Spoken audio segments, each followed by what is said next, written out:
Welcome, everyone. Thank you for joining us today for our PAVE Summit. This is our second year.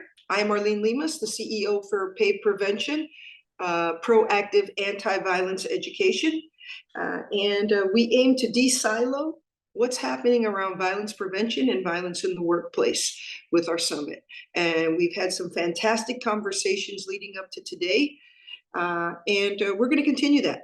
Our next three panelists are, I'm happy to say, not only are they friends of PAVE, but they have become my friends through this effort. I don't think 2 years ago they saw themselves in the violence prevention conversation, but now they stand firmly in the violence prevention conversation, and we're happy to have them today. Before I introduce them, I'd like to share with you some statistics, and it'll highlight why we believe the hospitality sector is so important to reducing violence in the workplace. 1 in 3 Americans land their first job experience is in restaurants. 6 out of 10 adult Americans have come through a restaurant at some point in their life as part of their work resume. So many millions of people are passing through this industry, through the hospitality. This is just restaurants. So we're not talking about hotels. We're not talking about the airline industry. We're not talking about cruise ships. That's just restaurants, those numbers. The hospitality industry, in my opinion, is poised to make real change around reducing violence in the workplace, and it has the possibility to create a safer world. I know that sounds really pie in the sky, but I really believe this. Okay? So, with that said, I'd love to introduce our panelists to you and just ask them, their resumes will be in the chat. They're lengthy and impressive and awesome. But I will ask after I introduce them to please just share a little bit about where they feel they are around violence prevention and what they're doing, what their background is and what they are doing. So our 3 panelists today, my friends, Nick Matone, Dr. Miranda Kitterlin Lynch, and Mr. Paul Sears. Welcome, welcome, welcome. So Nick, if you would like to start us off. Oh, I'd be happy to, Arlene. Thanks for having me. And thank you for everyone for joining today. I think it's a real special event. And I've been enjoying the session so far and looking forward to this one today.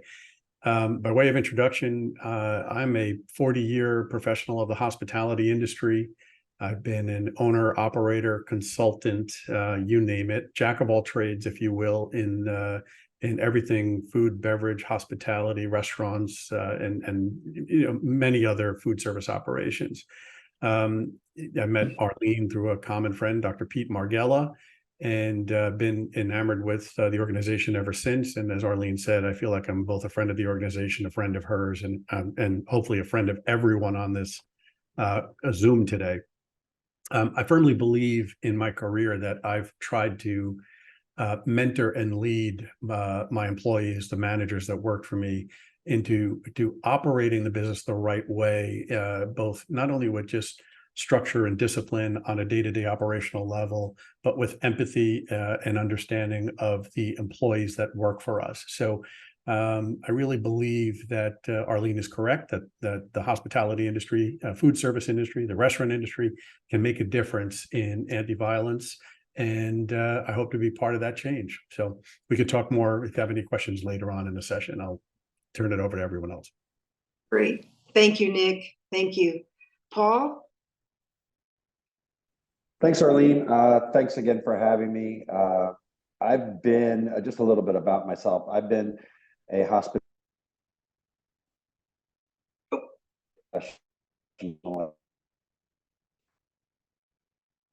part of 30 years in a distillery in Hudson Valley. And I've been involved with this type of violence prevention in hospitality. Oh God, I guess it's going on now. The first best practices came out in 2007.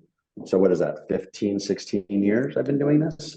And I'm a firm believer that because we are a transient industry and that our population of employees, generally speaking, are not career employees, they are employees that are passing through. They are employees that are training to do some other things, such as, they want to be artists, musicians, teachers, whatever. And it's a great way for them to make a living while they go through their education.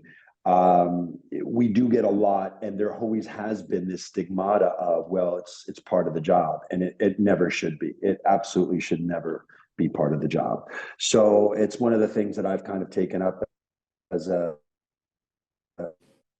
I guess, somewhat of a crusade, because I've been doing it for so long and been heavily involved with it, especially in New York City. But I'm really happy to be here and happy to engage in the conversation, and welcome. All right. Thank you, Paul. Dr. Miranda? Hi, thank you so much for having me. Dr. Miranda Kitterlin Lynch, Associate Professor at Florida International University within the Chaplin School of Hospitality and Tourism Management. My industry background is the full service food and beverage industry. So I spent about a decade in the restaurant industry. And then I started doing research into employee deviance in the hospitality industry back in 2004. And that's where I have found my area of expertise. Employee deviance to include sexual harassment, substance abuse and misuse, workplace bullying, workplace violence, and lack of representation. So very happy to be here for the conversation. Thank you, Dr. Miranda. I will also share that Dr. Miranda, if you haven't seen it on her resume, is a Coca-Cola Endowed Fellow and has an impressive, she's been fighting the impressive fight to really, through research, share what's going on in the hospitality industry. So thank you, Dr. Miranda. So Paul, I'm going to start with you because I thought one of the main, and I just want you to share a little bit more about this. One of the things that really stuck out to me when we have had conversations is an example you gave. For me, it's a perfect example of de-siloing information and how collaboration is important and input on all levels is important. You shared that in the nightlife industry, you reached out, I think it was to the police at the time in New York, about active shooter situations and how you could handle that within your community. And they came in with a kind of stock training that said things like, oh, in the case of an active shooter situation, hide behind your filing cabinets, or get under for offices. Yeah. So please share this, because this just was such an eye opener for me that, wow, we just come into these situations so unprepared without having conversations with the people we serve. So, it's interesting that you bring this point up, because it was because of Pulse nightclub in Orlando that this triggered a response from us in the city. It had gotten to the point, we had lived through Bali, we had lived through a couple of the other large nightclub attacks. And one of the things that we always said in New York City is we're always one dirty bomb, we're always one backpack filled with explosives away from just, setting it all over again, because we're in such compact space. The station would just be tremendous. So right after Pulse nightclub, we had a great working relationship with NYPD, still do to this day. And we reached out to them and basically said, we need to have active shooter training in case something like Pulse happens to us. Well, they brought in their, I guess it was their SHIELD group, which is their anti-terrorism group. And the only training that the NYPD had developed up to that point was active shooter for offices. So you have a room full of nightlife professionals, security guards, owners, operators, managers, and we're sitting here listening to this thing, and it's all about how do you hide behind a filing cabinet, or how do you barricade this door and that door, and it just made no sense. And so we reached back out to our partners, who was the #2 uniform commander at NYPD, and we basically said, how do we do this? And so what he did, because he saw the importance of it, he circumvented SHIELDS, kept SHIELDS in the loop, but gave it to anti-crime, and made anti-crime say, no, you're going to fast track this and get this training out. And so what came out of that was a video that we produced so that anybody can watch it anywhere. And again, it's part of that information that once we created it with NYPD, we didn't leave it copyrighted. Now, with that video, you'd have to request a password and a username from NYPD because they don't want, obviously, all that information to get out to people that want to blow places up and shoot up places and things like that. So that part I understand, but it's never been trademarked. The whole idea is that we want to take this information and allow it to be disseminated throughout the world once we learn that. Great. Thank you, Paul. Mhm. Nick, I'm going to come to you next. So you in almost every article I've seen about you, in almost every interview, you really speak to this power of mentorship, power of leadership, collaboration, and possibility, right? You have your sabermetrics approach to training. Hospitality is unique, right? We spoke with Paul about violent crime that may be coming into the hospitality sector or the hospitality realm, but violence is also perpetrated within the restaurant or the hotel or the office or on the plane or on the cruise ship, from employee to employee or boss to employee and customer to employee. So around your ideas of this power of mentorship and leadership and collaboration, maybe give us some examples of what's happening in the hospitality sector, and then give us some thoughts on how we do better. Yeah, let me answer the second one first on how we do better. I think because we know there are issues that need to be addressed, plain and simple. It's in the press. We've talked about it. Last year's summit, it comes out, something new comes out every day, unfortunately, or sadly. And I think the key for me is always the word mentorship, and having a clear understanding of how you are teaching and training, and most importantly, mentoring the next generation of leaders. So I've adopted that policy of hiring and training based on emotional self-awareness as opposed to just technical proficiency, right? I've always felt that I could find someone who knows how to, wait on a table or knows how to manage a restaurant, but I can't teach them how to be a good person. So I'd rather hire the good person first, mentor them in how to be a leader, mentor them in how to instruct the staff, to have help them understand their or to enhance their natural born empathy for their coworkers and employees that work for them, and then train them to do the technical job that we want. So you mentioned sabermetrics. So for me, we always think of sabermetrics as the baseball term and analyzing the numbers, and you see it in all different sports. And that allows us to define the efficiency of the business. But I go one step further and try to look at what I call hospitality or emotional sabermetrics, and really understand the totality of the person, not just on their technical abilities, but on how carefully they listen to understand from their coworkers as opposed to reply to their coworkers. How many deep and introspective questions they ask their employees to understand who that employee is. So I want to guide them down the path of being an engaged and active listener as opposed to someone who is just talking at people, right? Therefore, we're creating a culture of a safe space in the restaurant, a culture of mentorship, a culture of understanding that just keeps perpetuating itself. And the people who are uncomfortable with that, the people who would gravitate towards creating a toxic environment, just naturally fire themselves, to be honest with you, because they're not comfortable in that type of environment. They're not comfortable being open and self-aware. So therefore, they have a tendency to just move out. Now, occasionally we've had some people turn around, and that's great. But more often than not, by hiring in this fashion, by training in this fashion, by mentoring in this fashion, you create a core group of people that keep self-perpetuating and hiring and training the better group of people thereafter. Thank you, Nick. So one of the things that it's really been the theme of the summit so far organically, and that is accountability. And so if we add in accountability, you're creating this atmosphere, right? Why is accountability so difficult? Is it just the incredible staff shortages? Is it, and Paul, you can speak to this as well. Why Why is accountability such an issue within the hospitality sector? I think it starts to go back to, the leadership. I think there's an old saying, a quote from Ray Kroc, the founder of McDonald's, right? That the quality of a leader is reflected in the standards he or she holds for themselves, right?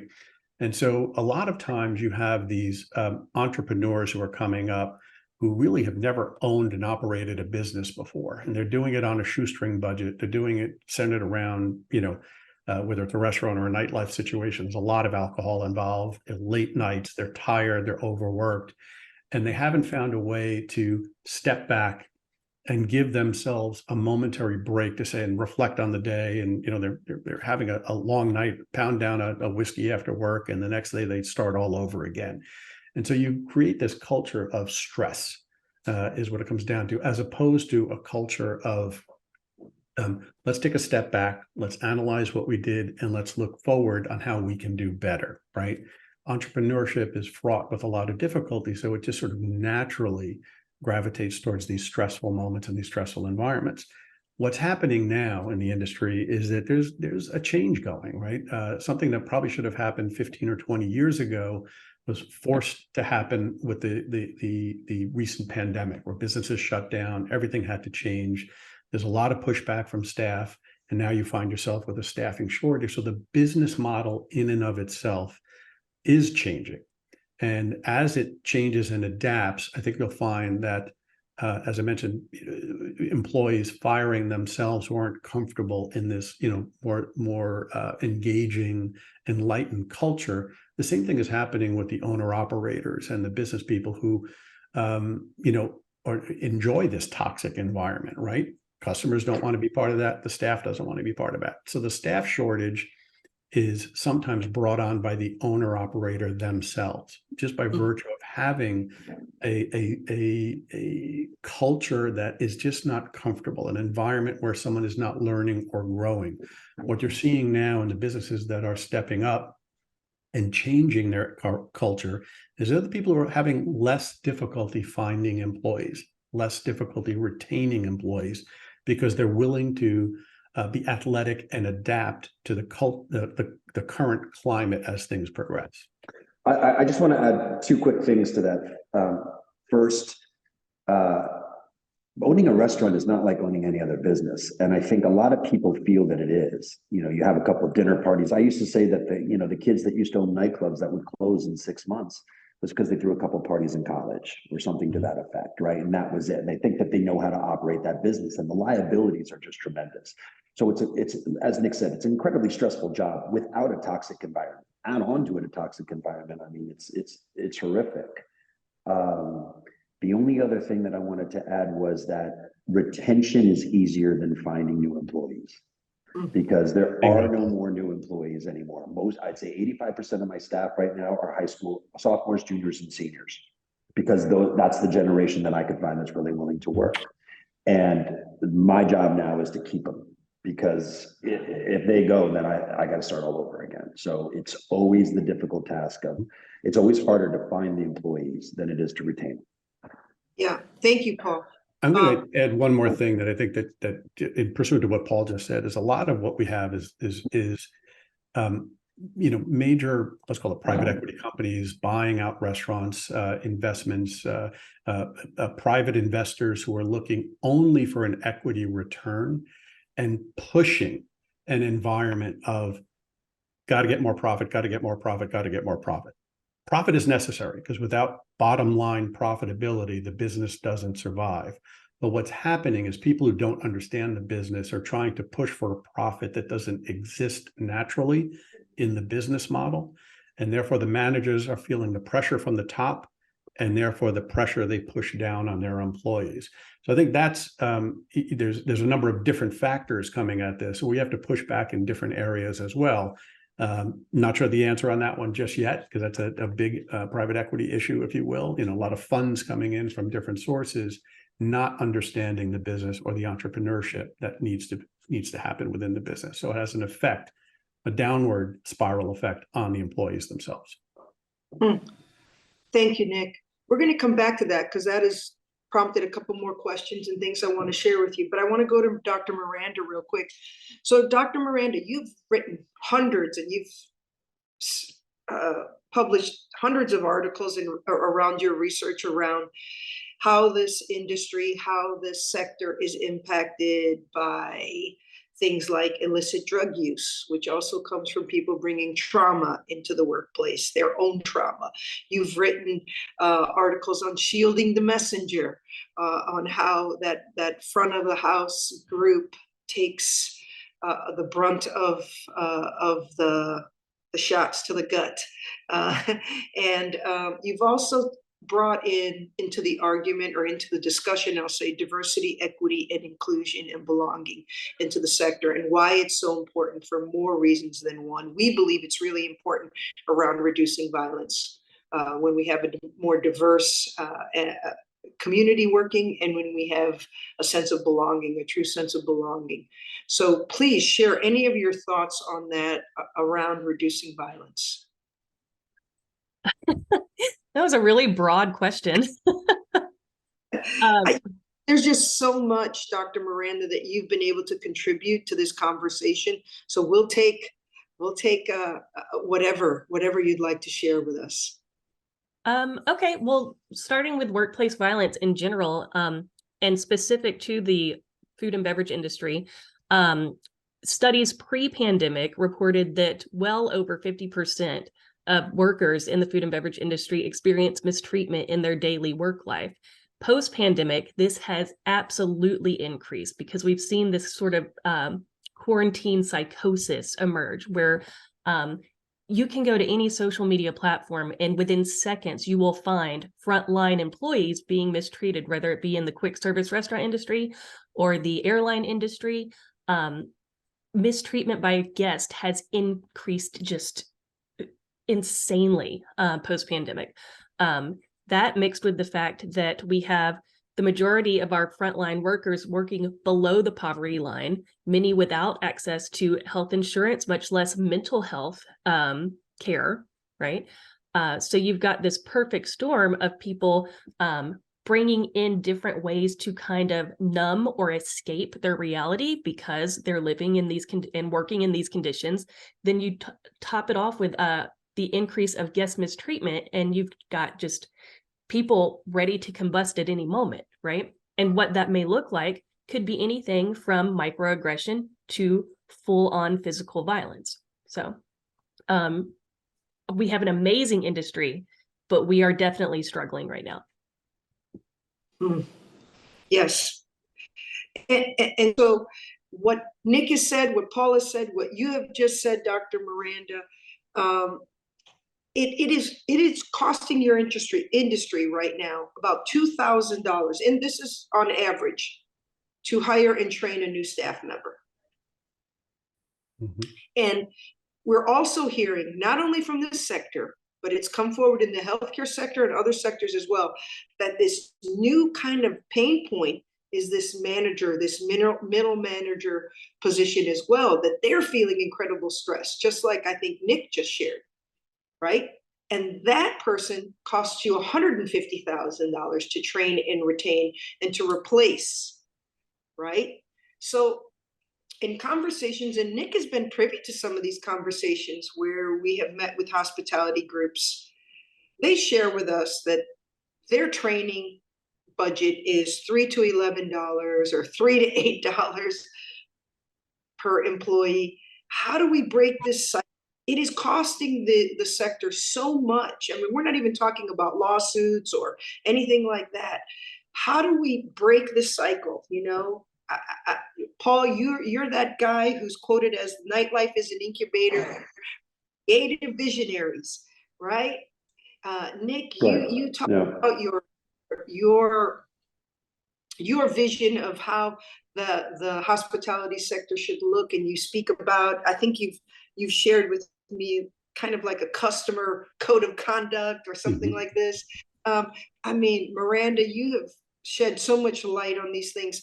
How do we change this? Share with me, please. How about I jump in here first, because I think the best way to answer this is with that old axiom on how do you eat an elephant? And the correct answer is one bite at a time, right? Because you can't eat the whole elephant at the same time, right? And in the case of such a big and thorny issue as violence in the workplace on any level, it is one step and one operator at a time. And I think you have to make, as much as we all want to see enormous change happen all at once, it's not feasible or realistic to say that, right? Because you can't get every operator to do everything in a new way at the same time.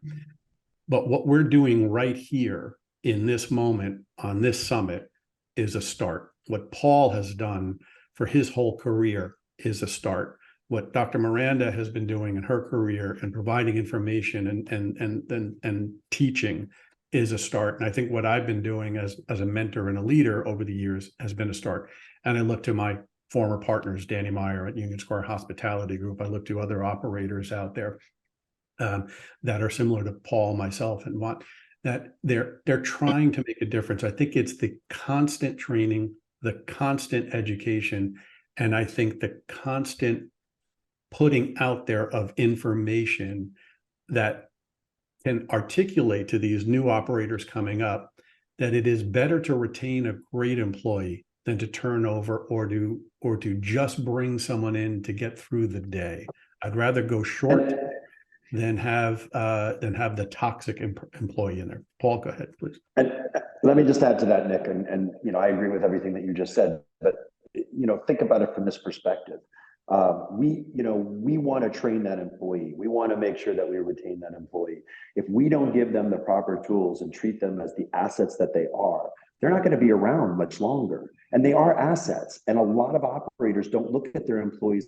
They think of them because they, especially if they're older, they come from that era. Well, I can always get somebody off the street to come and tend bar. I can always get somebody to, wait tables. It isn't that way anymore.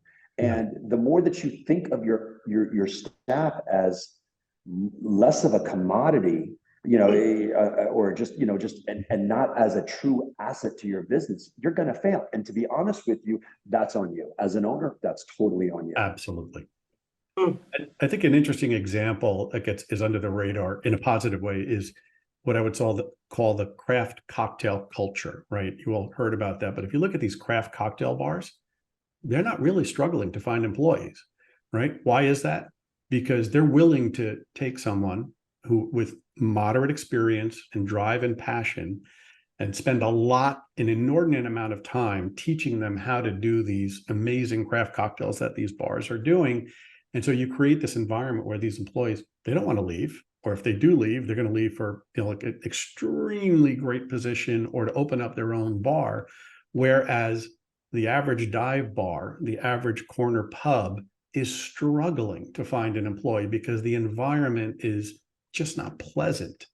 If you look at the code of conduct, a lot of these cocktail bars, some of it I don't agree with, right? A little over the top, but they have a code of conduct where they want the customers to behave a certain way, and they put it right on the front door when you come in. And so when you turn around, they're creating an environment that the employee takes a lot of joy out of being there.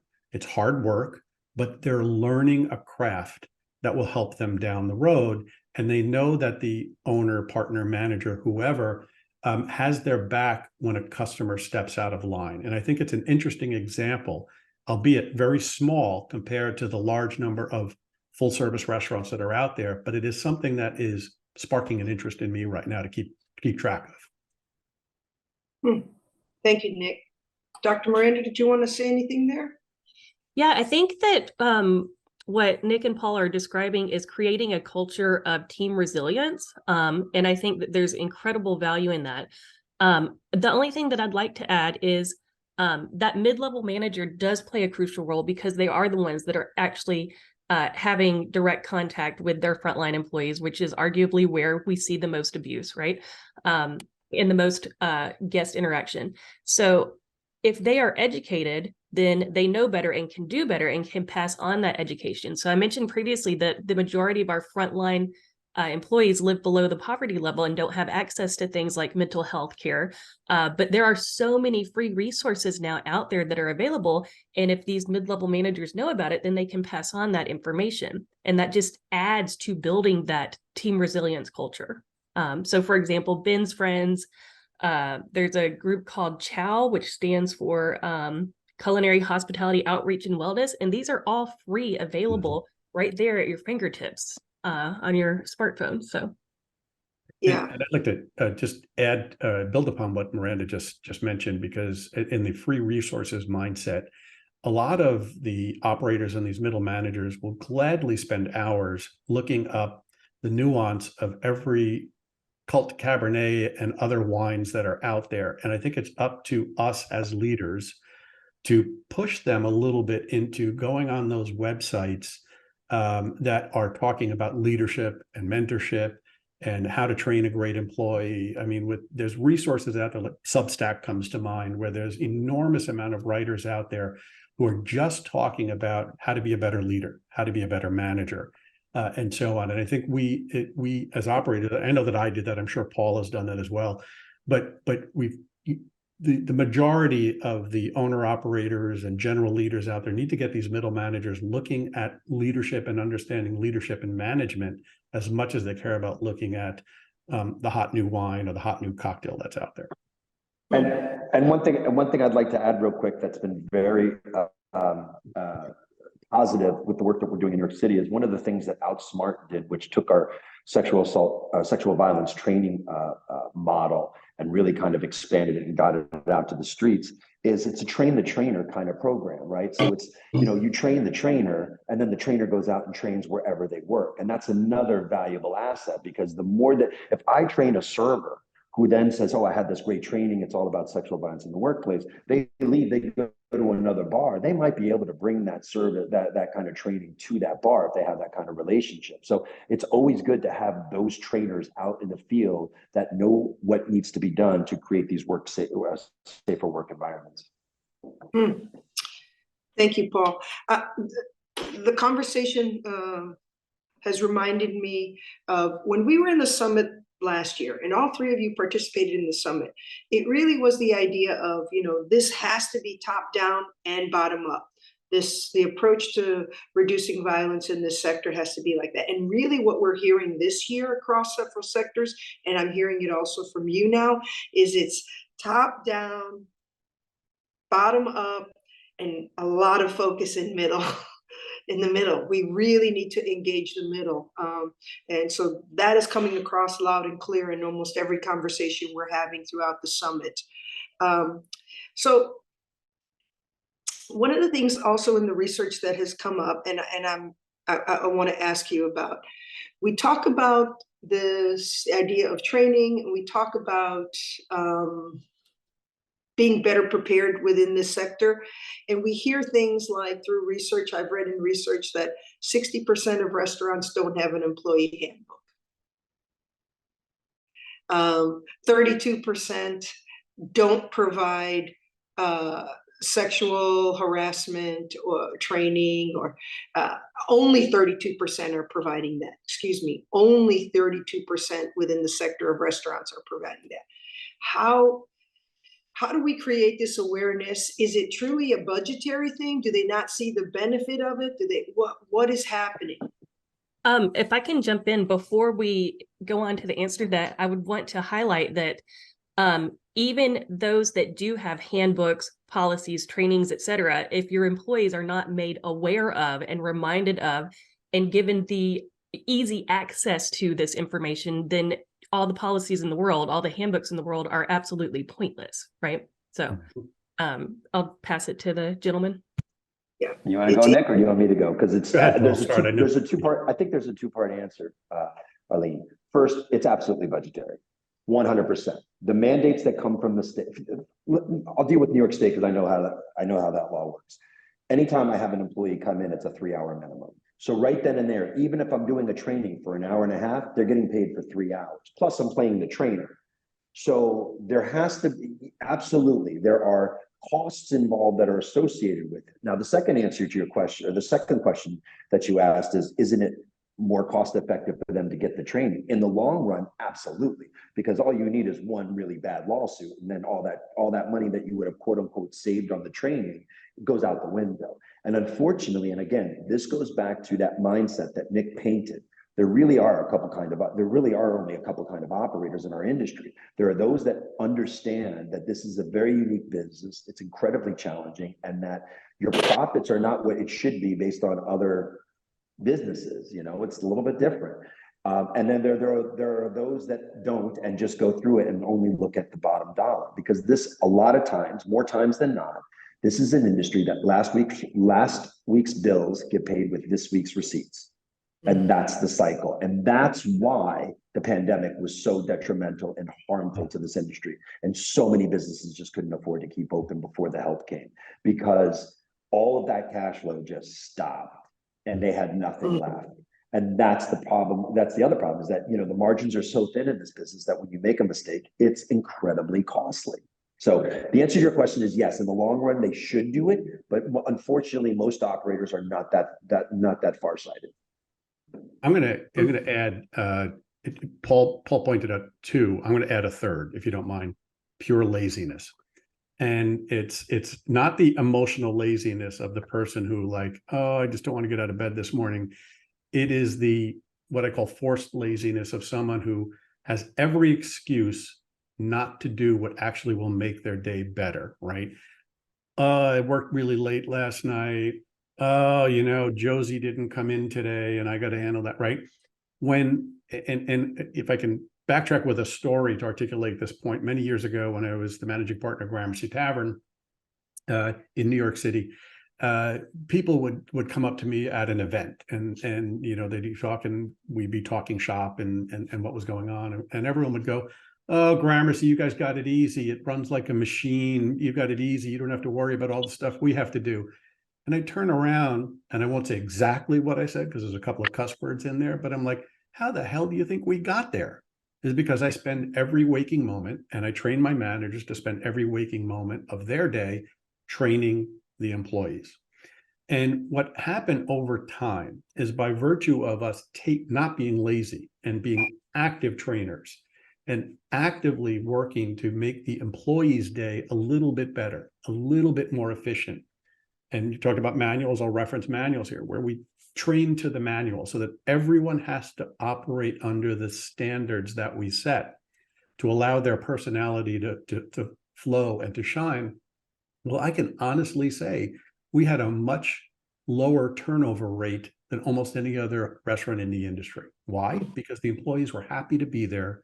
They felt engaged, they felt heard, they felt part of the process, and therefore they wanted to stay until they really had a better opportunity, or the next door opened on their personal career path.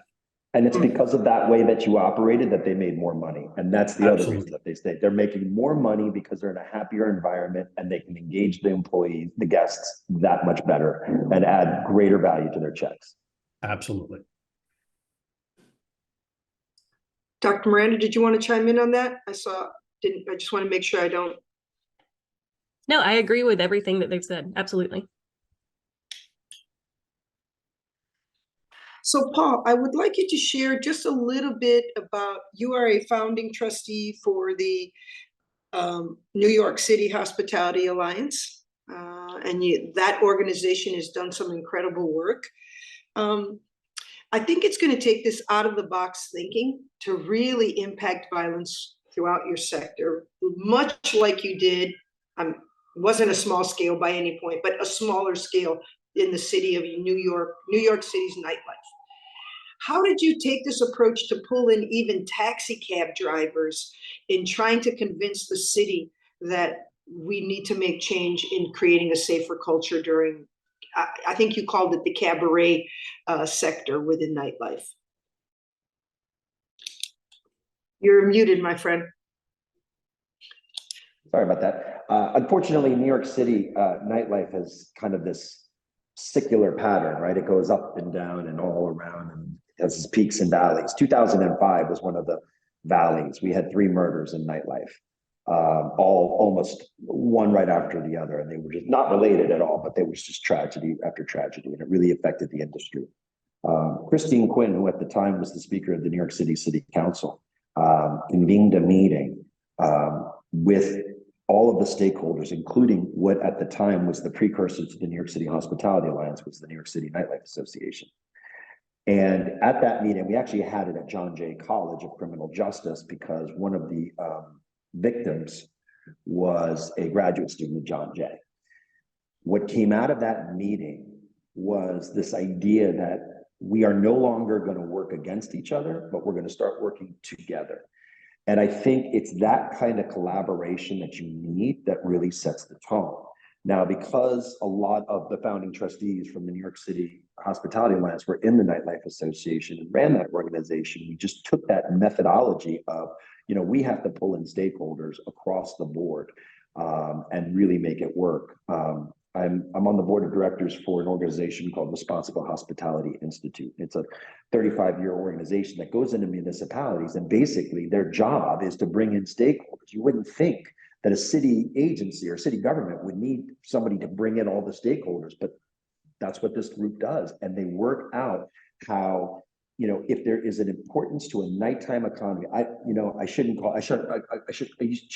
to call it the nighttime economy. It's the sociable economy, because at this point, there's no delineation, in my opinion, between day life and nightlife. There's both. There's something for everybody, and there's lots of different opportunities out there. So to me, when you look at the sociable economy, and if you have a market that's interested in maintaining a strong sociable economy, and you do, because that'll bring in the younger workforce, that'll bring in the companies, that'll bring, it just starts to roll. So take a look at Austin, for example. Austin immediately grasped the fact that they were going to become a music city, and that just enhanced it. So I think when you take a look at all these different organizations that can bring in stakeholders, they have the most success, because it's that collaborative effort that you get your voices heard from all of the different sectors.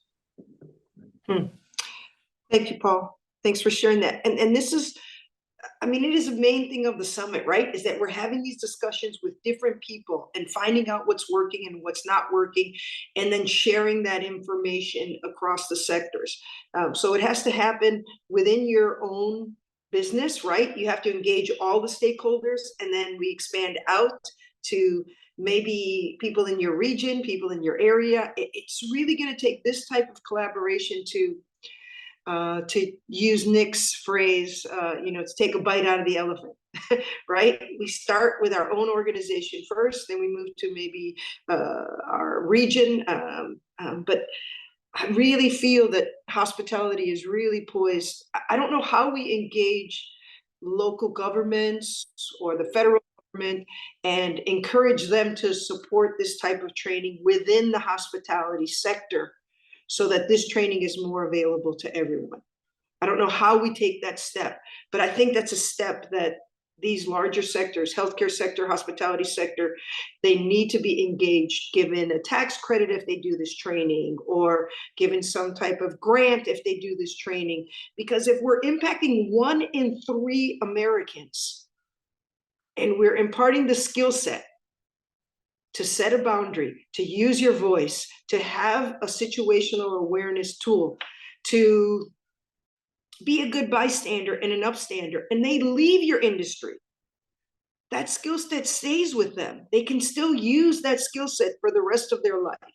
Imagine the impact. We talk about the dominoes falling, in the negative direction. We want to flip those dominoes to the other direction. So it's going to take this creative collaboration to do this.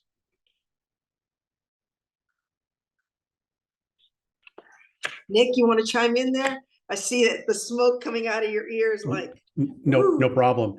I think engaging it's the double-edged sword of engaging the local government, city, state, or local governments, if you will, whether it's a city council or the mayor's office or whatever. I think there's some positive examples and some negative examples as well.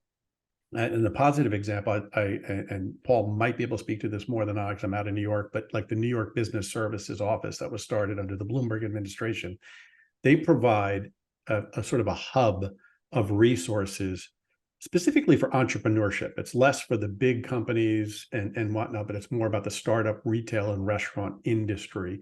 And they've been advancing every year. So I keep tabs on it because it was something I was very excited about when I was working in New York, and really pushed my clients to utilize their services as much as possible. That's the positive example. The negative example, and I can use the city council here in Seattle, who, despite their desire for jobs and to take care of employees, have been almost anti-entrepreneurship, right? They're just, everything they're doing is making the government regulations so difficult that the poor independent business owner is struggling to go around the red tape to get something done, right?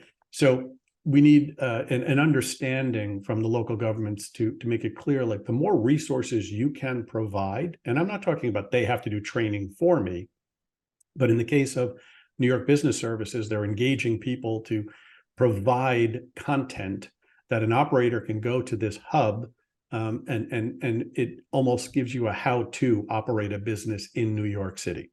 That's a benefit, as opposed to the maze that other cities are doing, where you have to fight through the maze just to get your license, let alone to get information on how to do things properly. So I think the engagement of the local government is key. You need a local government that's going to understand that if you want to promote entrepreneurship, which promotes jobs, which helps gentrify neighborhoods, which reduces crime, right? It's one-stop package.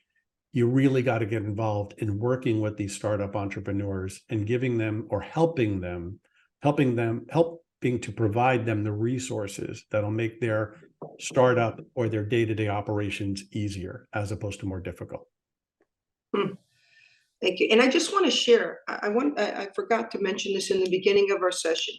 The reason why, again, I believe hospitality is so important is there is a hospitality component to many other sectors. So there is a hospitality component to the healthcare sector. There is a hospitality component to the entertainment sector. There is a hospitality component to the education sector.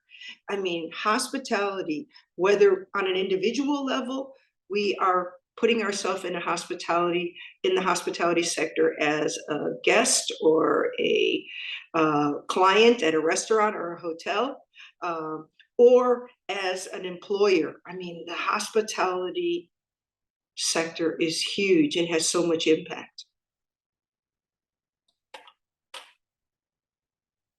So we have come up on our time to move into our breakout rooms.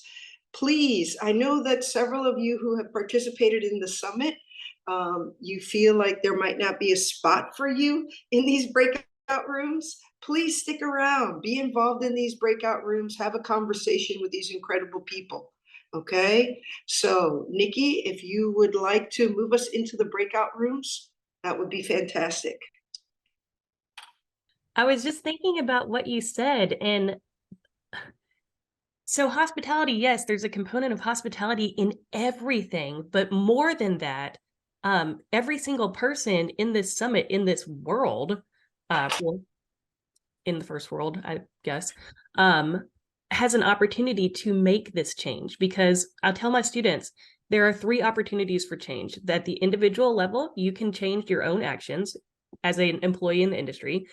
Owners and managers, decision makers, and patrons have great opportunity. Every single person goes to a food and beverage establishment, everyone that I know.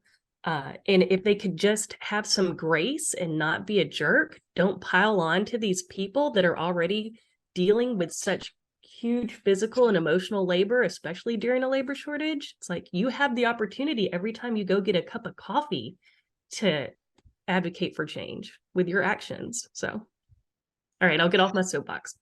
No, you're exactly right. You're exactly right. That's why we're having these conversations, and it's empowering the individual, right, to make this change, but then it's also engaging leadership and middle management. So it's important, and you've touched on all 3 of those. So are there any questions from our group? Please raise your hand. Luis, please. I'm really interested in your research regarding guests and how the guest behavior, because it's really, I have a friend on Facebook who's an airline stewardess, and she posts amazingly awful stuff. And what can we do to help people be more pro-social in their behavior across the hospitality industry, the guests I'm talking about?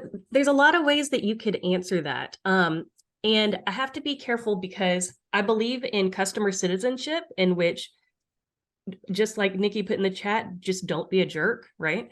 If you see something, say something. Don't promote bad behavior of other guests around you, right?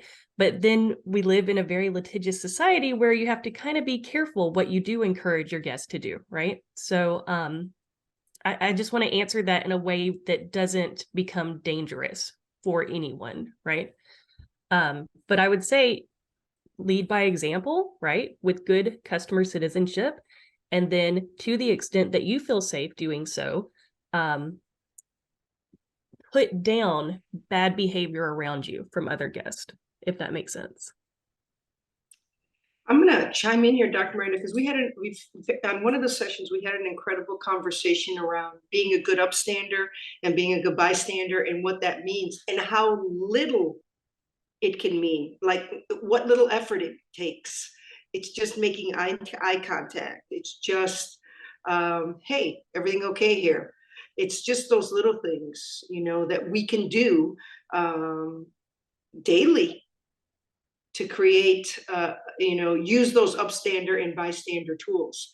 I think that fits into your customer citizenship as well, that conversation on how we make it better. Yeah, absolutely. It was even brought up of just standing next to somebody, just them when they're going through a struggle, or having another employee walk over to the waitress or the waiter and just stand there. It's those little things that we have not talked about, or maybe we don't even have the confidence to do, but we can train that muscle. Yeah, absolutely. I just, on the consumer side, I just caution, I would hate to advise people to be good upstanders and then they be put in harm's way, if that makes sense. And I know there's also situations where you're going to be more comfortable being a good upstander. For example, if I go out to dinner with my children who are 5 and 7, yes, 5 and 7, I would probably take less extreme action as opposed to if I go to dinner with just my husband, if that makes sense. Yes, it does. Yeah, we'll do a lot for our kids. Any other questions?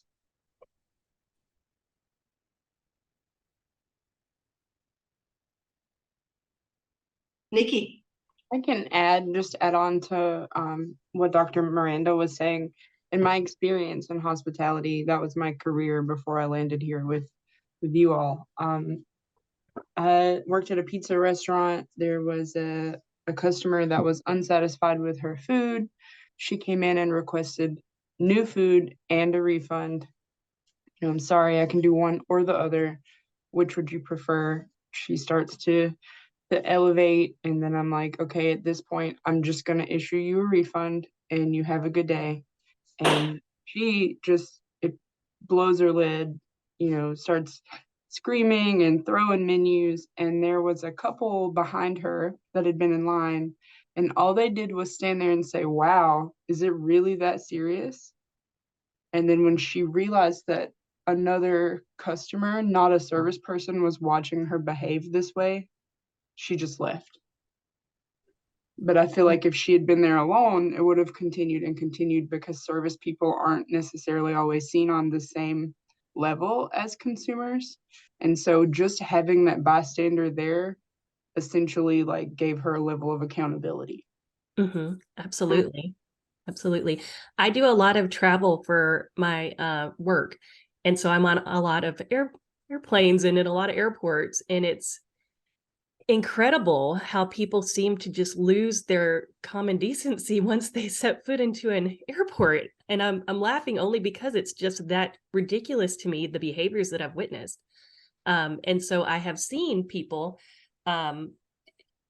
mistreating airline employees either at the counter or on the actual plane when it becomes incredibly more dangerous, right?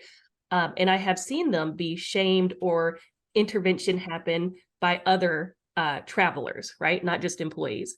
And I've seen that go really, really well, but I've also seen it go very, very poorly and dangerously. And that's why I'm very cautious in saying, yes, be a good upstander, but be a safe upstander, right? Because people are all carrying their own degrees of explosiveness, and that explosiveness could very easily be directed at someone who's just trying to help. Thanks, Dr. Miranda. Yeah, when we present our upstander and bystander training, it's several components, right? So it could be distract, it could be disrupt, like some of the things you're speaking about, or it could just be document. You're not even involved, but you're able to document what happened in case there's a conversation after. Yeah. Right. So, I mean, I think how being a good upstander or bystander has, several components to it. Yeah. And I love the training that you do for that. I think it's so cool. Great. Like you said, Arlene, document, I think, could even be one of the most important things in the service industry, because you are in this role of pleasing the customer. The customer is always right. You're there for them. And oftentimes when there is a sticky situation, it's your word against theirs. And so if there is just a bystander in the room that maybe even not when it's going on sees your manager and is like, hey, they did a really great job handling that because this customer was being really irate or whatever, whatever they witness, a lot of that can help give credibility to people who are often kind of overlooked or run over or have to swallow things because you get stuck in that role of, I'm not really allowed to have a voice. I just have to take it because this is my job as a service member. Yeah, people often mistake service for servitude. And that whole history of the customer is king mentality does not set our employees, our line level employees, especially up for success. And document, I mean, the ease of just whipping out that cell phone and hitting record, from a distance. I actually saw in one of my recent travels, a woman arguing with at the counter with an airline employee. What did she do? She either scratched herself or slapped herself during the argument and then tried to claim that the employee had attacked her, which obviously in an airport, there's cameras everywhere, but there were also people all around that had their cell phones out to document the incident and could provide a level of protection to the employee. Yeah, exactly. This was a point I wanted to bring up in the main session, but the conversation was going in great ways, so I didn't bring it up. But I'm gonna share this quote, this passage from an article that I read, and just see where it goes on this conversation of parallel moral universe, right? So it says, working long hours away from the front of the house in often windowless, cramped kitchens creates a parallel moral universe in which abuse and violence is the norm. Right? And it's explained away as, the kitchen is like a military, well-fine-tuned machine, so it has to stay this way. And then, well, this is just hyper-masculine values. This is how they work. It's a stressed, fast-paced work environment. So this idea, that statement of a parallel moral universe, like just because we're in a small windowless room and cramped, stressful situation, it allows me to just do horrific things. I'd love everybody's thoughts on this idea because it really struck me. Dr. Miranda. So I want to share some good news, if I may. That is absolutely the environment that I came up in, where it was absolutely normalized for the chef to throw a plate at you, to demean you, to shout at you, etc. And you didn't even think about it because that was a normalized element of the kitchen environment. Not that it's right, but that has historically been what it is. When I talk to my students about this, they look at me just in horror and report that this is absolutely in no way their experience. So I think that we are actually moving away from that in the back of house. I think we're moving towards a more civilized and respectful environment for all parties involved, because we are spreading the word that this can only benefit you. Creating a healthier, less hostile culture in the back of house is only going to help with that retention. It's going to reduce your cost. It's going to reduce your turnover. It's going to increase performance. So I think that we are moving towards a different direction, especially with our younger generations. So, Yeah, I think what I have found just in my, as a customer, what I have found at restaurants now is almost every restaurant I go to has this open working environment now. So that kitchen is wide open now. It's not, you can see into it. You can see everything that's going on, or at least a portion of it you can see into it. So I think you're right. There are some changes that have been going on there. Anyone else care to share their thoughts on that parallel moral universe?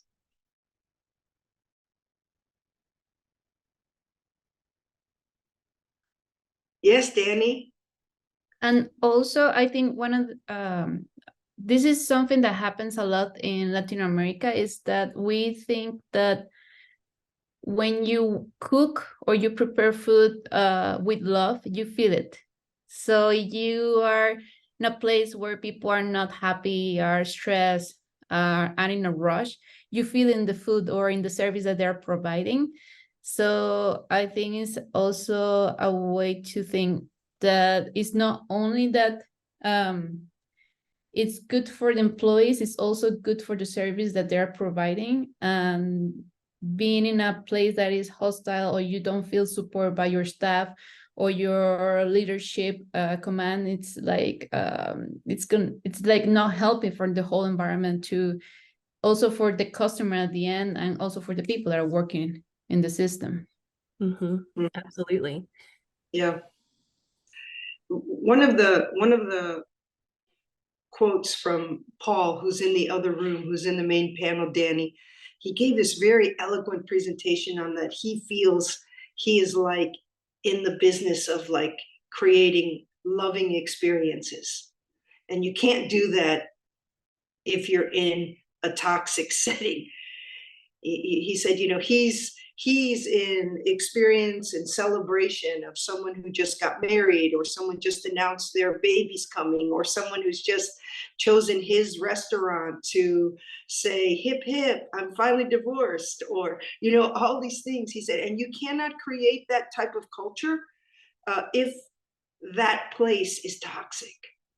And so he takes it very serious. I thought it was a really nice way of putting what the hospitality sector really does and what it could be. Yeah, definitely. Absolutely.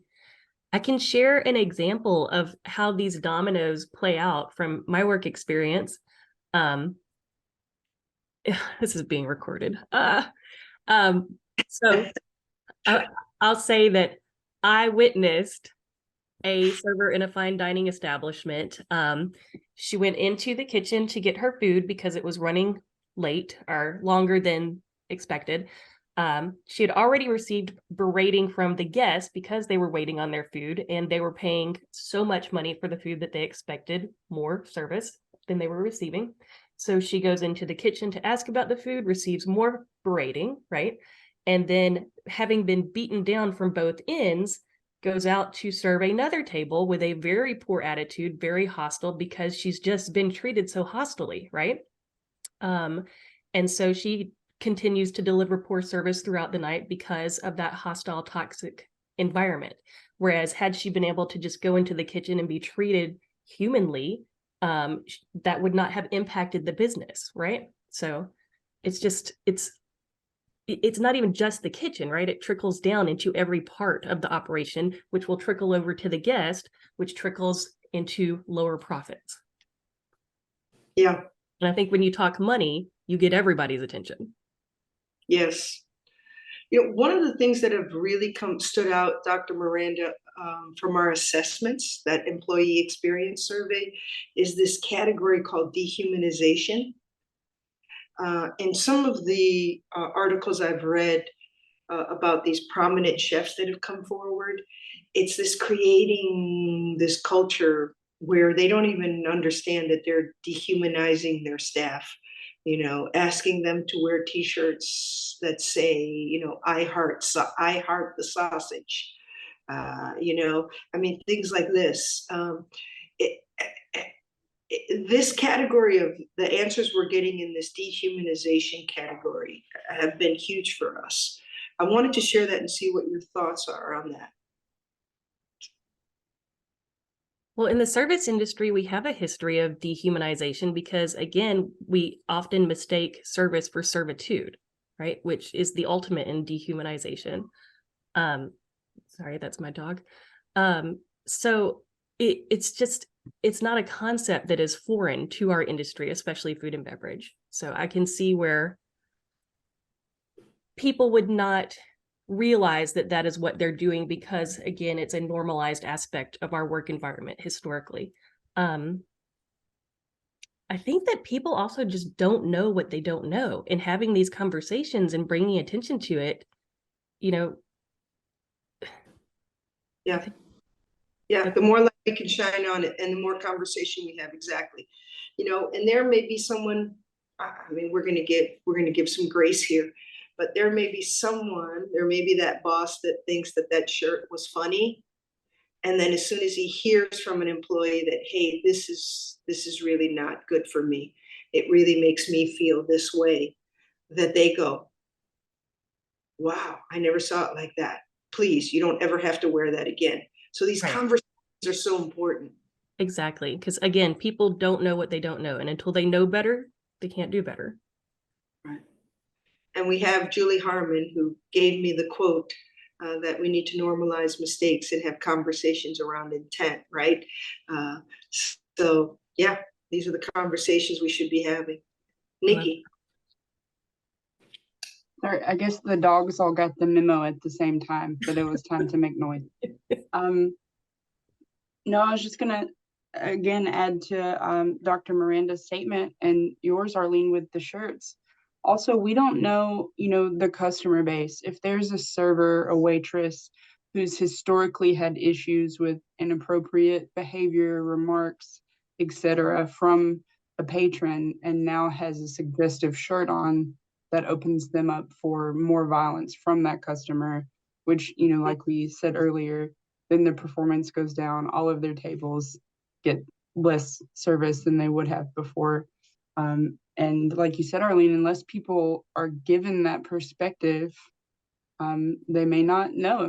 You said, the manager may just think that it's funny. But to think about that waitress that is dealing with people and experiencing these microaggressions at these tables because of a t-shirt, it just seems it's a little wild, because you should be able to show up to work in clothes that are appropriate and feel comfortable to you, that don't open you up for more violence from people, because you're there to do a job.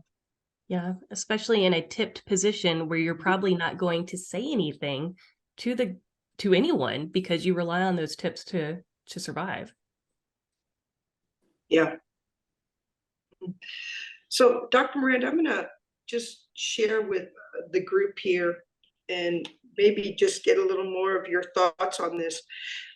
I know that we have had conversations, PAVE has had conversations with you, and our thoughts around creating a curriculum within hospitality schools, within university level hospitality training, where we have these discussions, where we perhaps have certification courses that give them access to how to be a better leader around this, or learn the skill set themselves, right? So if you could share your thoughts around this, and then maybe what does that look like to you?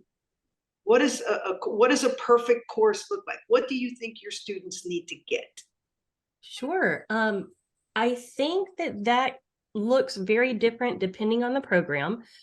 I think that absolutely any hospitality program would benefit from offering this, whether it be a standalone course or a piece of another course. Academics is so complex and it really varies from program to program. But I think at the very minimum, an ideal addition to any program would be that element of what you were saying, distract, what was the middle D? Distract, document, and Disrupt. disrupt. Yes. I think that in and of itself, it's a tiny little piece of what you have to offer would do huge for anyone studying hospitality who wants to be a leader in our field. We had someone on a webinar that we did actually in conjunction with Dr. Julie Harmon there in Columbus.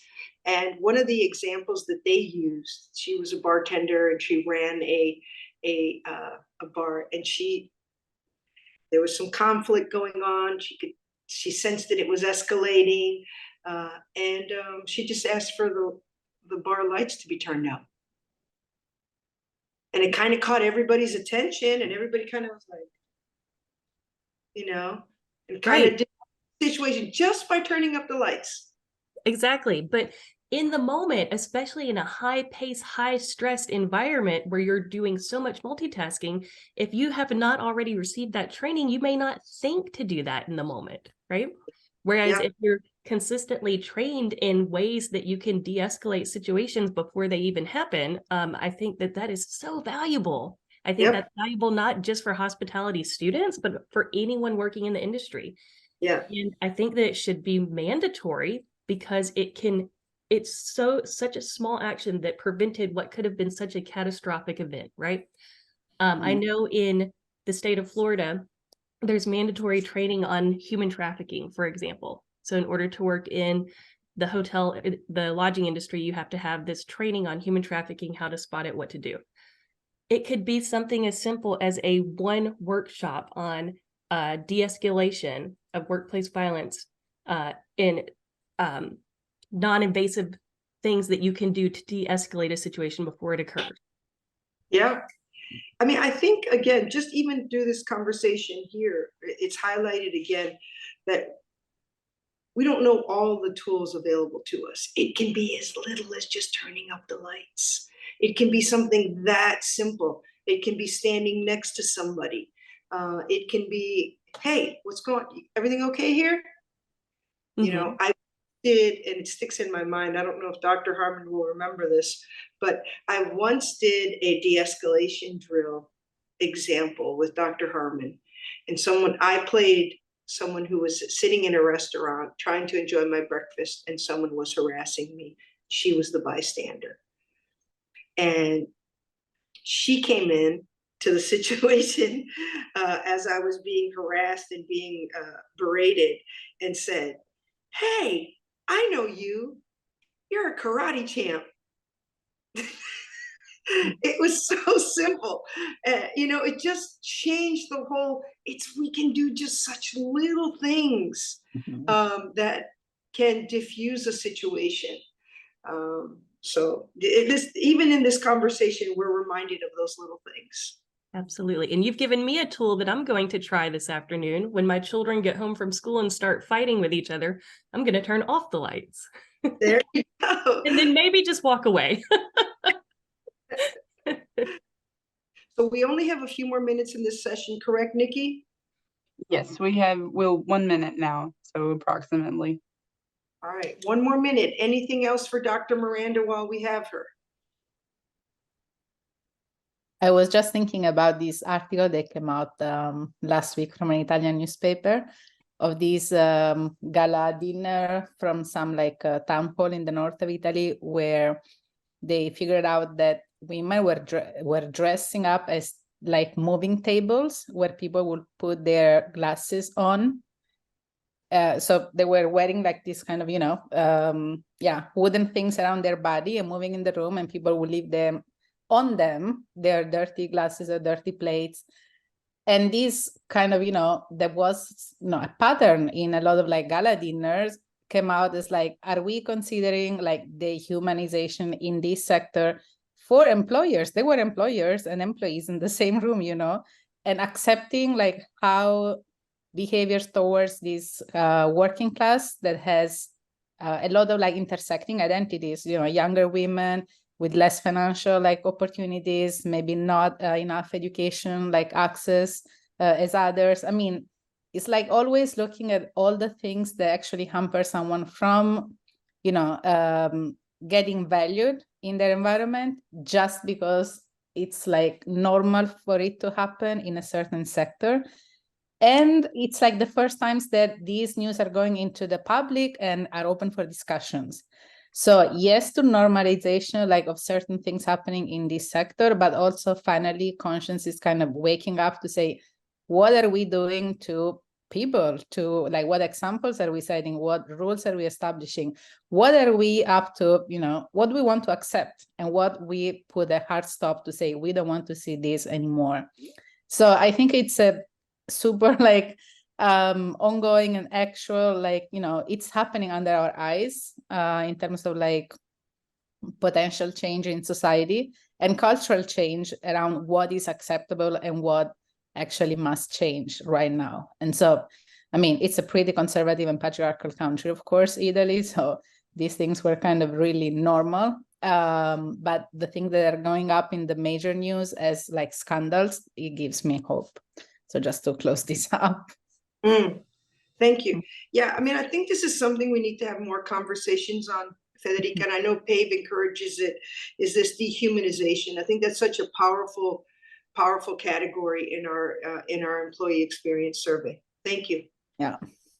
Thank you to you, because it's always nice to refresh, you know, our minds about these issues because we see so much. And yes, thank you. Thank you for the conversation. Hi, Hello, got the fellas. fellas. I'm channeling my grandmother.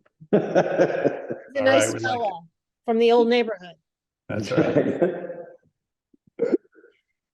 So, God, we've discussed so much already. I mean, I don't even know where we want to continue. I kind of love this idea of focusing on training leadership to create the culture that employees will want to continue to stay in. I loved what you said. I wrote it down. Retention is easier than finding new employees. I feel like that's something that's really missing in a lot of conversations, because yes, there's that old school thought of, you know, because so many people find their way into the workplace sector through the avenues of hospitality. I started in hospitality. My sister did. Most people do. How do we teach leadership, middle management, to understand the value of putting in this work? Because they see it as work, because to your point, Nick, they're lazy, right? Some can be lazy. How do we teach them or impart the value of, you know, $1 of prevention is worth $3 of like cleaning up after your lawsuit? How do we teach them that? You know, Well, I don't know. Go ahead, Paul, please. Well, I was just going to say, you know, the best way that I can do that, and maybe I'm still mom and pop and I'm still trying to grab my head. I think this is the business that I have to start grasping around a little bit more corporate culture-esque. But because I'm mom and pop, I tend to feel that I'll get more return if I train somebody without the experience based on my talent pool that I have to pull from. And so, for example, my manager here at the distillery is a 24-year-old culinary institute grad who was going to leave and go work at Martha's Vineyard for the summer. And he told me he wanted to work front of house. And so it was a perfect time for me to start training him. And so, you know, I plan on making him GM by, you know, first quarter of next year, and then it's his store. So he's in this 3-month or 4-month or 5-month, whatever it's been, training period of just trying to get up to speed. And it's on me at this point, because I hope that I'm instilling those values upon him. And if I'm not, then it's on me. Then I've done a bad job. And I think it comes with the training, and it comes with, how do you want your business to be perceived? How do you want your customer experience to be? And also, how do you want your employees to be treated and perceived? And I think if you can do that, then it's good. It's also good to make examples. So for example, if somebody is wronged, right, or there's a problem, well, take care of it. If you got to terminate. I'm a big believer that I don't ever have to fire somebody. They'll do it on their own. They will always do it on their own. So, it's always good to make that one example so your staff know, okay, he's got our back. Got it. Nick, Yeah. you want to contribute? Yeah, I couldn't agree more with Paul. And I'm going to add, there's a story that I would train when I'm hiring a manager and training them. And I call it the lesson of the three managers, right? And so the big boss walks into the business and goes, oh my God, all the picture frames are crooked. I really hate, when the picture frames are crooked, and the first man, Paul's laughing, he knows this one, I've said it before, the first manager walks in. What are you talking about? I'm living it. The first manager figures out that the big boss walks in at 9 a.m. every day. So at 8:45, he runs around the restaurant and tries to straighten up all the picture frames every day so that they're never crooked when the big boss walks in. And then over time, he's just exhausted because he's not getting his own work done because he's too worried about, the picture frames being crooked, and he eventually, is out. The second guy comes in and he just rants and raves and screams at all the staff. How the hell are all these picture frames? And after a few, days of this, either gives himself a heart attack or just says, I've had enough, and he walks out the door. But the smart manager is the one who walks in, takes a roll of double-sided tape, shows the employees how to, straighten out the frames once, walks away and moves on to the next project, right? And that's the guy that you want to hire and you want to train. And so the idea that I'm getting at is that, as you said, now it's a prevention. When you finally get a manager to understand that it takes a little more work at the start to train the employee, to train the manager, if you're training a manager or whoever, right? To really guide them, to hold their hand, to show them how to do it right. It absolutely, positively does take more work than just throwing them into the fire and letting them go. But what you get out of it for all that effort is much less on the needed follow-up time during their shift, right? So I don't have to, look over Paul's shoulder anymore because he was trained well. And therefore, Paul's doing a great job as a server or bartender or distillery owner or whatever he's doing, right? You don't have to worry about this. You can move on to the customer care and the salesmanship that you really want to be doing, in which case now your revenue goes up because your training was already there. And so I think getting specifically young managers, or in Paul's case, the new GM that he's training, getting those managers to understand that proactive problem prevention means just training your staff. You'll eliminate a lot of the problems. Your revenue goes up. It's a self-fulfilling positive cycle as opposed to the self-fulfilling negative cycle that you experience. Awesome. Does anybody have any questions or want to contribute? Any of the participants? Okay, Deb?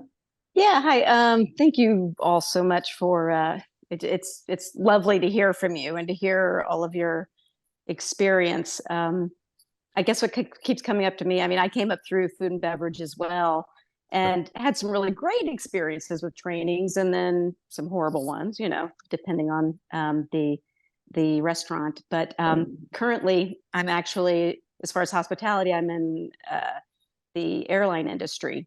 And I just chuckle a little bit internally because it's been bugging the shit out of me, excuse my French, that our training process is pretty extensive. When I think about the number or the amount that they put into training, 6 weeks, and it understandably so, it's all focused on emergency. And, but the reality is, though, is when you're on the line, when you're out there and you're forward facing, it's customer service. It's all customer service. And it's hysterical that this industry, as large as it is, that is the last thing that they spend any time on preparing people for. And I've been seeing a lot of people who drop by the side because the stress that comes with all of a sudden being thrust into into a work environment where you really don't feel prepared for the one thing that everyone else is looking at you to provide. The customers don't think about the safety aspect because, right, the good thing is that things have been safe relatively. But they are looking to see how they're treated, how they're greeted, how they're served.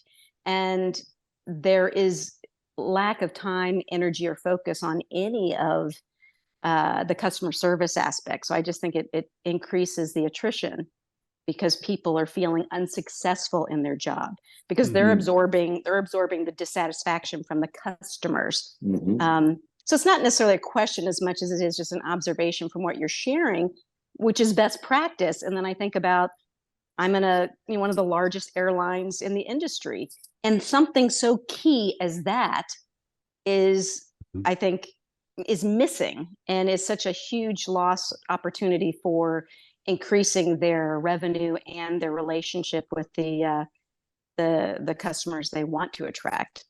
Let me just add to that real quick, Jen. Deb, thank you for that, because it actually sparks something with me, which is, unfortunately, one of the bad aspects, I think Nick answered the question of, leaving it up to the government to decide what the training needs to be, is unfortunately more times than not, they believe in one size fits all.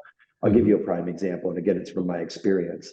The New York State Department of State is the governing body behind security guard licensing for New York State. The training that is required to obtain a New York State security guard license it's all one size fits all. So whether you work a construction site as a security guard, whether you work at Macy's as a security guard, or whether you work at a busy nightclub, they believe that all of those interactions, all of those experiences that your employees are going to have, your security guards are going to have, are the same. Now, the good security guard companies, the ones that you can really go to and count on, provide their people with the proper training for those specific environments. You don't send somebody who has to deal with people who are either on drugs or alcohol, or neither, but have been dancing and are ramped up and have a lot of energy, the same way you would deal with somebody who might be walking out with a pair of pants from a dressing room. It's totally, totally different. And that's part of the problem, is that more times than not, the government agents, and it goes back to bringing in the stakeholders. If you bring in the stakeholders, each industry has a voice. And I think at that point, that's when you have the most effective resource. Nicole? Yeah, I think there's sort of Arlene talking about the top down, bottom up approach. What I hear you guys talking about a lot is this idea of creating the environment for your employees that they can succeed in by understanding who they are first, and then training the technical elements of the job. And I don't think I just want to say I really appreciate the understanding that you guys have that also creates the environment for your guests, right? For the customer. And your revenue is going to go up because I want to be in a space where people understand and are empathetic and can see and can see that experience. But also the other part of this, I think, is when I'm in that space, I also want to not have to worry about whether I'm safe, right? About what I don't want to think about when I'm out on the town, whether or not I'm in a safe place. And so the element of this, I think, that we're talking about, to me, is also giving the employees the ability to recognize when something is happening. And then Paul, when you say set the example, not only like they're going to terminate themselves, they'll also step up into those spaces and be able to go, you're done. They don't need to wait for you to make that call. They can make that call themselves because they've learned how to recognize and stand up in those spaces and go, get out of here. We're not dealing with that. Right. Absolutely. So I just see that value in that. Go ahead. Bystander intervention is a very important part of what we do. There's a program that came out of London, which I'm in love with, and it's called Ask for Angela. And essentially the program was that if you felt unsafe, there was a poster in the bathroom. And there was a poster that read, if you feel unsafe or if you feel like you're in a dangerous situation, ask the bartender if Angela is working. That's the code for everybody to know that you're in a difficult position. And when those types of programs come out and emerge, it gives me hope, but it also says, okay, we all can do our own little part. And I think that's the most important part, is bystander intervention. to me, is one of the best resources we have. And unfortunately, because we live in such a libelous society, it's very infrequent because people don't want that on their hands, that sort of liability. But bystander intervention is so critical for the work that we do. It really is, because we have a lot of eyes going all over the place thinking about a bunch of different things. And if we're not going to see everything as managers and owners. We're just not. So it's important. Cassandra? I just want to jump in. I had a point. Oh, sorry, Nick. Go That's ahead. okay, if you don't mind, just because Deb had brought up a point that I think resonates with me, that the airline industry and resonates more with successful restaurants and large restaurant groups specifically.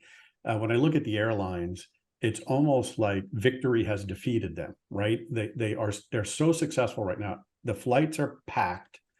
They almost, I mean, I was on 4 flights last week. Each one was more packed than the last. Twice they were looking for volunteers to step off the airline, take a later flight because they were overbooked and so on. And so because, I think this moment right now, and I can't speak for every airline, but I've flown enough between Delta, Alaska, American, United, so on and so forth, that they're just packed, right? So they're busy and they're satisfied that they're busy. So they're not focusing on the customer experience. It's the same thing what's happened with restaurants, right? These super successful restaurants, they're packed. They're kind of like, we got the business nailed, don't worry about training. Don't worry about this. Let's just keep the customers coming in because it's doing really well for us. Until something goes wrong. Think about the pandemic for both the large restaurants and the airline industry, where suddenly, wow, we have no customers. Wow, we better do everything we possibly can to entice customers to come, right? And so empty flights, lots of leg room, don't pay up for the bigger seat, right? All these different things were going on to get people to fly. And the same thing with the restaurant industry, right? The biggest discounts to get people in, and et cetera, et cetera, et cetera. So success sometimes defeats the individual operator because they think, I'm busy, I don't have to keep training. And what happens is they've set themselves up for a fall when a downturn in the economy occurs or something else occurs, right?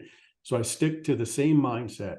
No matter how busy I was at Gramercy Tavern, no matter how busy I was at Rainbow Room, which was one of the highest grossing restaurants in the world, we kept training every day, week in and week out.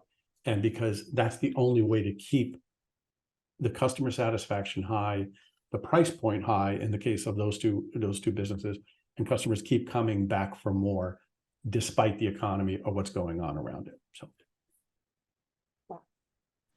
That's awesome. Cassandra? Well, I don't even know where to start. So I've got about 40 years. I've done front, back, up, down. I've raised animals to provide for these fancy new restaurants. So I've done a lot in here. Glaringly, what's missing is most of my sexual harassment came from the people I worked for and the people I worked with. Though I've had others usually when I'm off, not when I was working. But in those cases, I usually wasn't supported by my male bosses because they were busy trying to get me into bed. So one of the things that I think is really important to talk about, the elephant that we're not eating, it's in the room, and it's very sexist. The whole industry is. Luckily, there's more women in there. So I like to see that that's changing. That's one. The other is, as far as training, I mean, I saw it dozens of times. They take the best waitress who's making the most money and make them the manager, and they're really crappy managers. And now they're mad, and now they're mean to everybody. It's like, it's just, or worse yet, the ones that went to college for hospitality and hadn't spent a day waiting tables, and now they're telling me how to wait tables and reducing my income because of requiring things that they think are best for me. I think that the way folks look at servers and those that work in the kitchen, oftentimes they were lesser than, and I still think that continues today. There are a lot of people that would do this for a living if they got paid for it, if they got respect, if they got the benefits that the upper management gets. they could do it. I had a sister working in Chicago and she was pulling down 6 figures easy, because she was treated like that. But even in that, same thing. The disrespect is just insane from the top down. I didn't get a lot from the people that I waited on. It was way more from the people I worked for and the people I worked with who were allowed to do that. And to me, a lot of that this is the safety in there. Not being able to blow whistles, when you're grabbed or have something thrown at you or whatever. But I do agree that the way to teach is model down. I mean, it's modeling from the very top up, being vulnerable, saying what's wrong, calling yourself out, doing that from the top down, and your staff will be able to make all kinds of money. Not just because you're supporting them and giving them the tools that they need to do a really good job. And that's hopefully that if you have those tools and support them in a way that they need to be supportive, yes, wait staff should be a professional. And I very rarely was treated as one. I got on the floor, 40 years of experience, all around experience, could do all the jobs in there. And I got paid the same per hour as Bobby Joe, who's doing it after school. And so hopefully they change that. I mean, I'm not doing it anymore, but it needs to change. And I think it's that idea that they're a dime a dozen, which you said, but hopefully it's changing. That's what I'd love to see. And like I said, the modeling without having to, oversee everybody. And then people will come back to that restaurant. When it's shut down here, that's what happened. Everybody went to the ones that they trusted and the ones that they liked. So that's what I'll say. I just want to add one thing to that, Cassandra, and thank you for sharing your experience. When we looked at the training for sexual violence, we didn't think of it just as patron sexual violence or disrespectful behavior from patrons. We also looked at it as what's going on management-wise, what's going on ownership-wise. And so therefore, Outsmart, that's the name of the organization, when Outsmart goes out and does training, what they do is they have a set of training for managers and ownership as well to basically say, hey, this is the training we're going to be giving your employees, just so you know, and just so you know that you're going to be held accountable for any of this stuff that happens. And so they kind of go through this process of saying, the training is not just for your employees, but the training is also for your managers and owners. And we try to engage them as much as possible so that they can understand. I'm not excusing any of the bad behavior that you experienced at all, because I think it's all abhorrent. And I agree with you. I think that there has been that mentality over the past few years. I've seen it evolve. I've seen it change. I mean, there are more people like Nick and me out in the workplace and in the industry than there were before. There are more people that are willing to step up and find their voice and get involved than there were ever before. Certainly before when I started. So I am hopeful for that, but I do believe that if you engage ownership at the same time, because, and I'm not making excuses. Half the time they don't know what it is. They don't know that you can't talk to people a certain way. They don't know that this is unallowed. They don't know that. And so again, I'm not excusing it, but it needs to be trained, and there has to be more robust training for everybody across the board. Perfect. Yeah. I'm going to step in for a second because I really feel like what you're hitting on right now in terms of the internal hierarchy and culture that you're creating in the workplace that is also outward facing to your patrons is critical, because to your point, if they don't know what is acceptable and what is unacceptable about how you speak to the customer, how you speak to your boss, what you should take and what you shouldn't take needs to be trained. One of the things that I was thinking about during this whole entire conversation was, what would it look like if there was a director of culture in an establishment?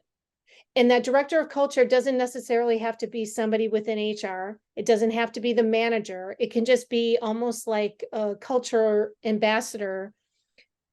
Maybe it's a person that, that position kind of rotates every quarter, that kind of just reinforces, to Nick's point, reinforces etiquette and training and violence prevention and awareness and bystanders, and bringing up at, every weekly meeting, the highs and lows, like, tell me your high, tell me your low, let's address it. Do you think that that's something that could benefit an establishment to further support training that's ongoing? Or is it redundant? Yeah, I think that it's a little bit of both. All right, the corrector is just sort of in the middle there, but I would agree with the concept. And I'd say the example I used over the years is taking my not on the manager level, but on the server or in some cases captain level in the service environment, or I'd take the best employees that we had, and I don't mean technically, I mean the best overall employees that we had, and put them in a situation where I'd call them supervisors. They're still hourly employees. They're still waiting on tables. They're doing everything that they're supposed to be doing in their service role, but they would get paid a little bit extra to be the trainers, specifically as the modelers of the good behavior of what we want.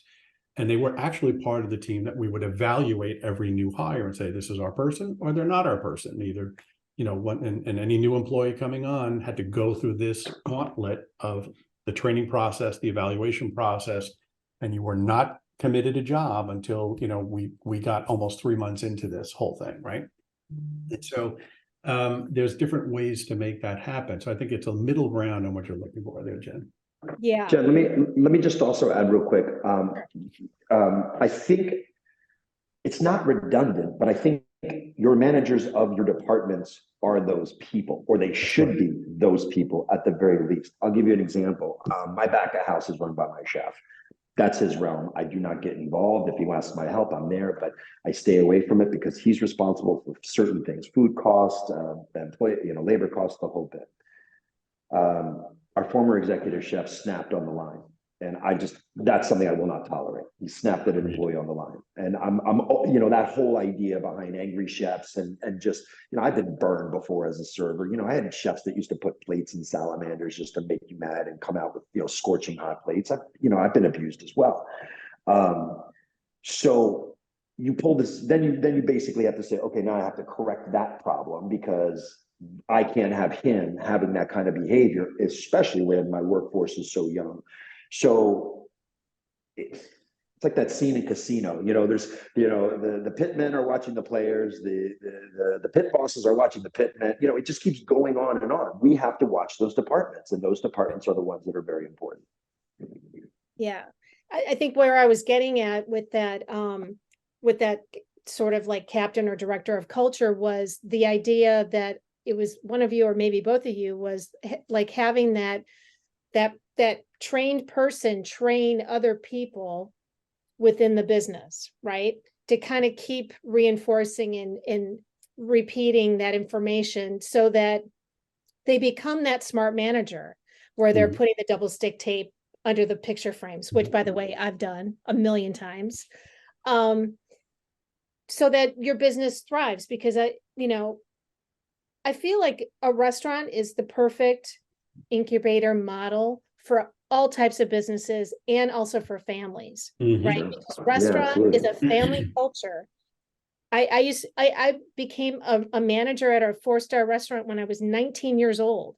So, and working the front of the house in the hot seat and get the money from the customers who want to be bumped up on the list and, the whole rigmarole. But the bond that you have with your staff and amongst each other is like a family. And I think sometimes we forget that we need to treat our family better in that culture, right? So is there any?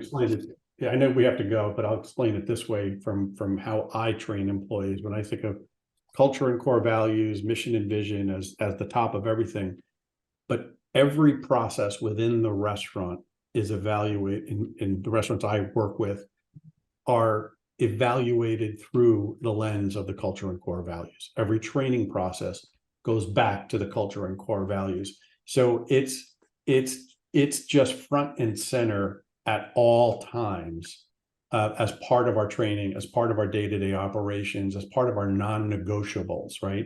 So it's not about the profit if the core values are suffering. But I've also found that if you're focusing on the core values, the profit never suffers. It just keeps going up, right? Inherently. So it's got to be part and parcel of everything you do. Yeah. Agreed. Well, thank you, everybody. I think we're going to hop over and join everybody in the big room. Okay. Thank you. Thank you. Jen, as we I mean, I'm just still kind of reeling about our conversation. So I'm gonna let you share some of your feedback from your breakout. Wow. There's so much that we talked about and great contribution to our participants who also shared their stories, Deb and Cassandra and Nicole. I think some of the key takeaways is that training does need to occur. Bottom line, it has to be modeled, bottom line, by leadership. We discussed, the idea of having someone on staff who's appointed to kind of be the captain or the supervisor to continue that training culture, to keep reminding people. We also learned that, sometimes staff coming into this industry do not understand the proper ways to handle situations, to speak to customers, to how to be spoken to. They don't understand that it's not okay to go off on somebody. And that also becomes part of the training process.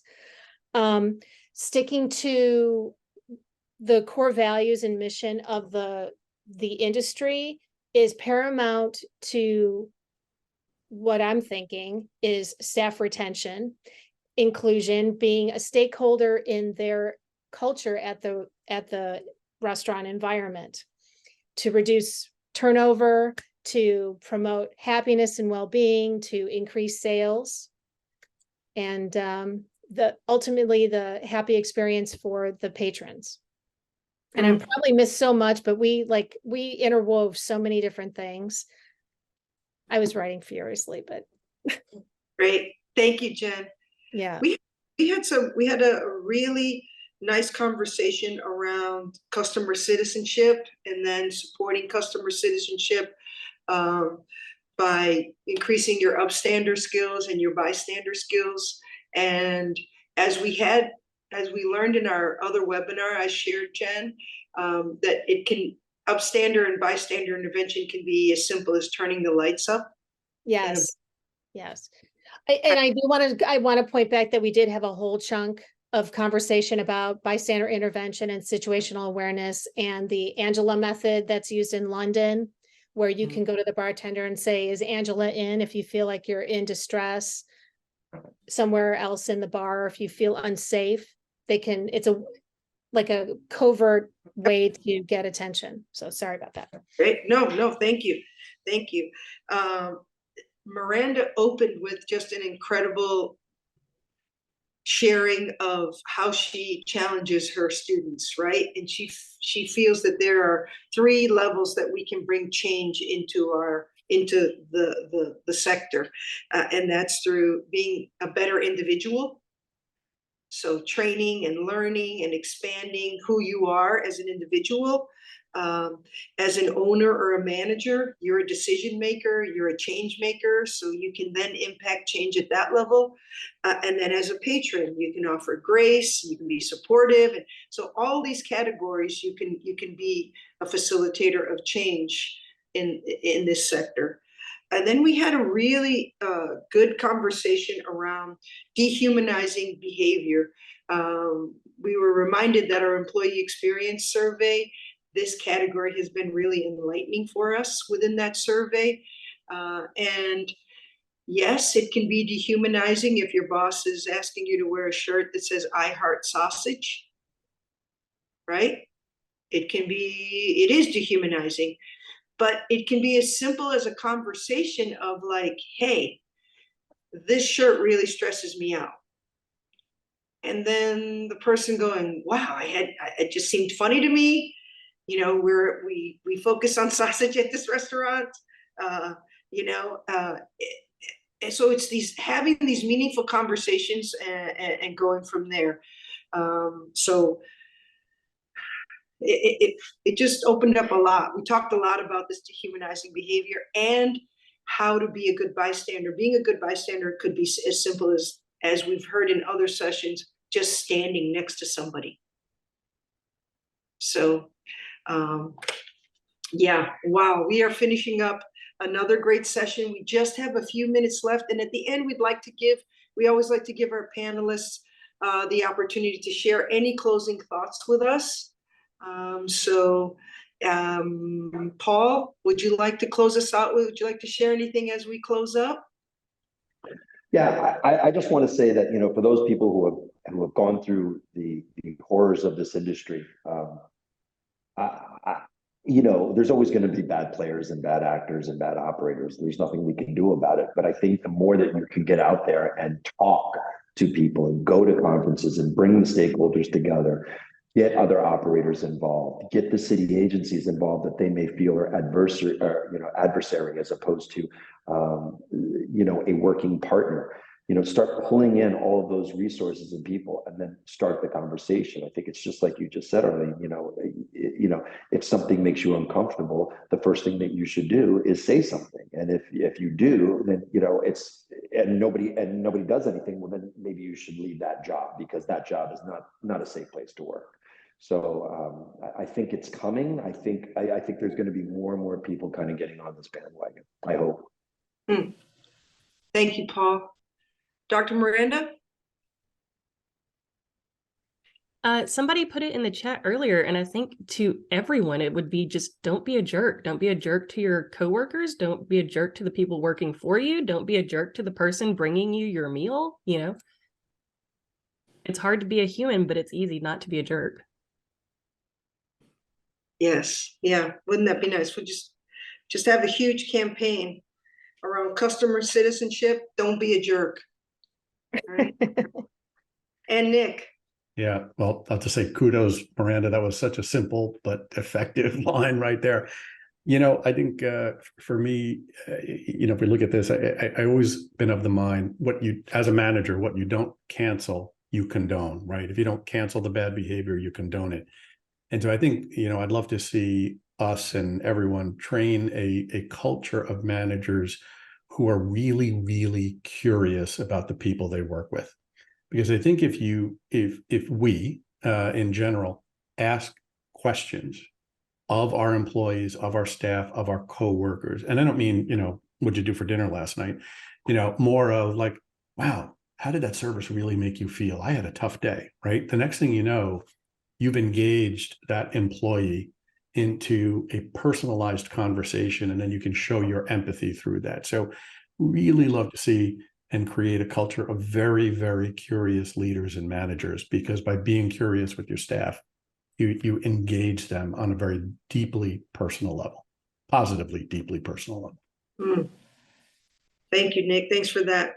And that leads me right into our next session, that I'll remind people of, that we are hosting Elliot Jones from Oakland. He is the director of the Mobile Assistance Response Community Responders of Oakland. And a check-in process, as you're discussing right now, because that's how we present it in our training, as a check-in process. It's as little as, how are you doing today? And giving your employee, in this case, your co-responder, the opportunity to say, hey, I'm at about 80% today. So when we go out into the field, let's keep that in mind. But having these conversations and checking in. But yes, please join us next week.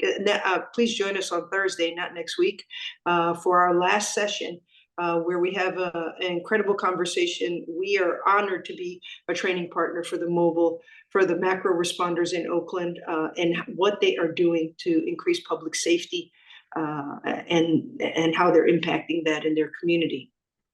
So join us next week. There is also a link in the chat to give us a little feedback on this session. We'd love for you to fill that out. My panelists, this is the second year that you have been involved in the summit. Thank you so much for your friendship and your support, and the things that you're doing in your communities to make your industry safer and the world safer. So thank you very much, and thanks to everyone that joined us.